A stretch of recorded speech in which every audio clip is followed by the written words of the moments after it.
প্রিয় দর্শকবৃন্দ, BD weather আপডেটসে সকলকে স্বাগত জানাই। আজ 19শে মে 2024। এই মুহূর্তে আবহাওয়ার যে পরিস্থিতি যা দেখা যাচ্ছে, লঘুচাপ, পশ্চিমা লঘুচাপ যেটা ছিল তার বর্ধিতাংশ পশ্চিমবঙ্গ থেকে উত্তর পশ্চিম বঙ্গোপসাগর পর্যন্ত বিস্তৃত রয়েছে।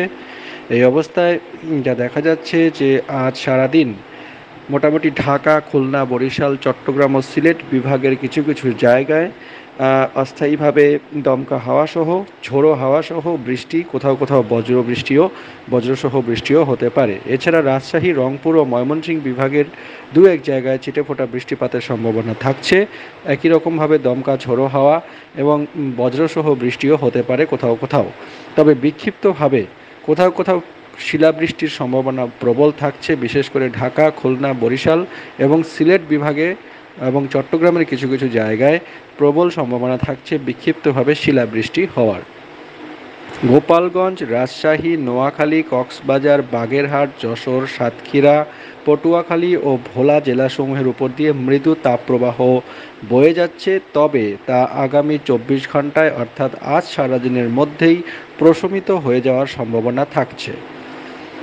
পরবর্তী 24 ঘন্টায় অর্থাৎ 20 তারিখ থেকে 21 তারিখ পর্যন্ত সময়কালে রাজশাহী, রংপুর, ঢাকা, ময়মনসিংহ, চট্টগ্রাম, সিলেট এই বিভাগগুলির অনেক জায়গাতেই বিক্ষিপ্তভাবে শিলাবৃষ্টির সম্ভাবনা থাকছে। ঝোড়ো দমকা হাওয়াসহ বিক্ষিপ্তভাবে বৃষ্টিপাতের সম্ভাবনা থাকছে। এছাড়া খুলনা ও বরিশাল বিভাগের কিছু কিছু জায়গায় 20 থেকে 21 তারিখের মধ্যে দমকা, ঝোড়ো হাওয়াসহ বৃষ্টিপাত হতে পারে। অর্থাৎ রাজশাহী, রংপুর, ঢাকা, ময়মনসিংহ, চট্টগ্রাম, সিলেট বিভাগের বেশিরভাগ জায়গাতেই বিক্ষিপ্তভাবে শিলাবৃষ্টি এবং ঝোড়ো দমকা হাওয়াসহ বৃষ্টির সম্ভাবনা থাকছে। রাতের তাপমাত্রা কিছুটা কমার সম্ভাবনা থাকছে আগামী 48 ঘন্টায়।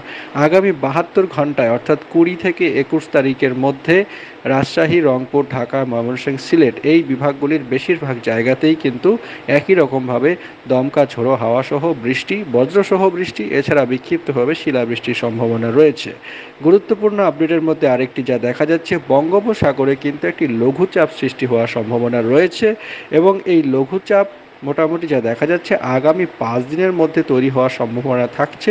অর্থাৎ আগামী 23 থেকে 24 তারিখের মধ্যে এই লঘুচাপ মধ্য বঙ্গোপসাগরে তৈরি হবে বলে মনে হচ্ছে এবং 25 তারিখের মধ্যে এটি কিন্তু একটি ঘূর্ণিঝড়ে রূপান্তরিত হয়ে অন্ধ্র উড়িষ্যা উপকূলে গিয়ে আঘাত হানতে পারে বলে মনে হচ্ছে। তবে এটি বিরাট শক্তিশালী ঘূর্ণিঝড় হওয়ার সম্ভাবনা খুবই কম দেখা যাচ্ছে এই মুহূর্তে। তবে এটি বাংলাদেশের দিকে আসবে কিনা পরবর্তী সময়ে আমরা এর উপরে নজর রাখব।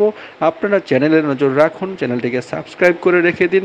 ভিডিওটি ভালো লাগলে লাইক করুন, শেয়ার করুন। অনেক ধন্যবাদ।